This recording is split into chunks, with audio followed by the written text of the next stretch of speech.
गुरुदेव, मुझे पूजा पाठ का ज़्यादा समय नहीं मिल पाता है।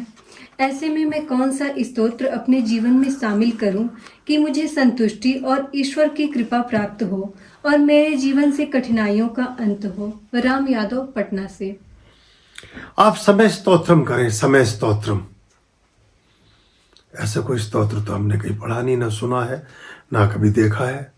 ये समय स्तोत्र क्या है, ये हमने भी नहीं देखा कहीं। अभी आपके सवाल से ही उत्पन्न हुआ है, तो आपने कहा ना समय ही नहीं है, तो सबसे पहले तो थोड़ा सा समय निकाल लें और फिर बैठ के सब प्राणायाम भर कर लें।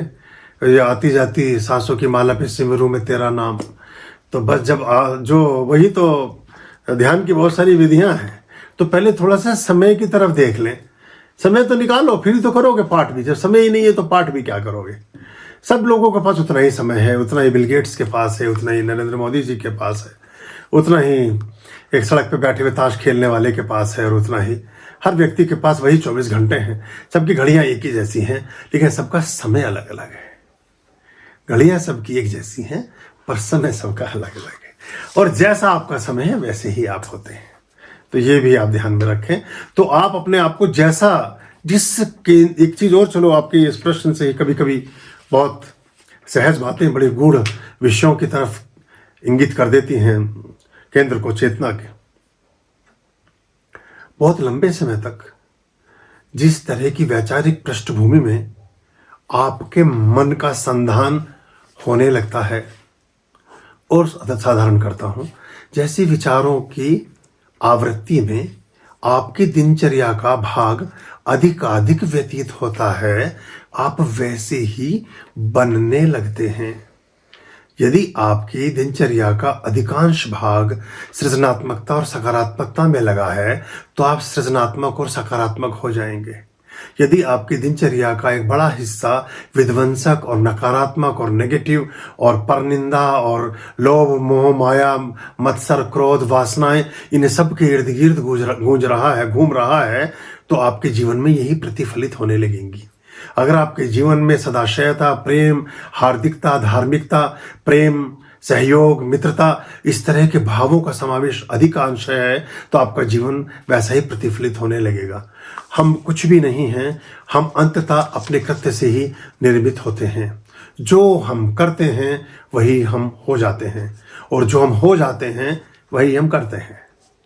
तो जो भी आपने होना है उसको करना शुरू कर दीजिए, और जो भी करना शुरू कर देंगे वैसा ही आप होना शुरू हो जाएंगे, वैसा ही होना शुरू हो जाएंगे।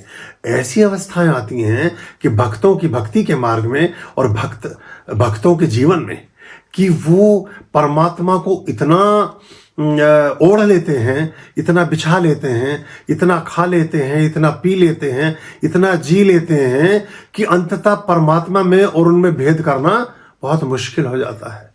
और वो प्राय सभी लोग फिर वो परमात्मिक स्वरूपों में ही मान्यता होने लगती है उनकी। उनके नामों के आगे ही भगवान लग जाता है। ये भगवान जैसे ही कोई फर्क महसूस होता ही नहीं। एक भक्ति मार्ग की विशिष्ट शाखाओं में बहुत सारे ऐसे शिष्य हुए हैं, बहुत सारे ऐसे भक्त हुए हैं, कि वो भी महाप्रभुओं की श्रेणी में चले गए, वो भी देवतुल्य हो गए।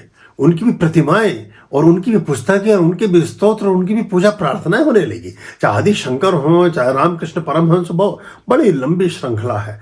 ऐसे हजारों हमारे भारतीय अध्यात्म की महासागर में खिले हुए कमल के पुष्प हैं, जो चढ़े तो परमात्मा के चरणों में थे, लेकिन स्वयंस्फूर्त ढंग से स्वयं भी प्रतिपादित हो गए, वरेण्य हो गए, पूजनीय हो गए, सम्माननीय हो गए, दर्शनीय हो गए। तो ये भी एक बात होती है। तो जैसा जीवन आप चाहते हो, उस गुण तत्व की अतिशयता अपने जीवन के घोल में घोल दो, अपने जीवन के रंग में घोल दो, वैसे आप हो जाओगे। आर्यं शरणं शुभमस्तु, संभव करणं हरमस्तु, देवं वर्णं कर्मस्तु, पापं चरणं परमस्तु, पापं धर्मं मर्मस्तु, तारं धर्मं धर्मस्तु, हृदयं बीजं धर्मस्तु, शोकं दुःखं हरमस्तु, शोकं दुःखं हरमस्तु। आर्यं शरणं शुभमस्तु, सम्भवकरणं हरमस्तु देवं वर्णं कर्मस्तु पापं चरणं परमस्तु पापं धर्मं मर्मस्तु तारं कर्मं कर्मस्तु हृदयं बीजं धर्मस्तु शोकं दुःखं हरमस्तु शोकं दुःखं हरमस्तु पापं धर्मं मर्मस्तु तारं कर्मं कर्मस्तु हृदयं बीजं धर्मस्तु शोकं दुःखं हरमस्तु शोकं दुःखं हरमस्तु शोकं दुःखं हरमस्तु शोकं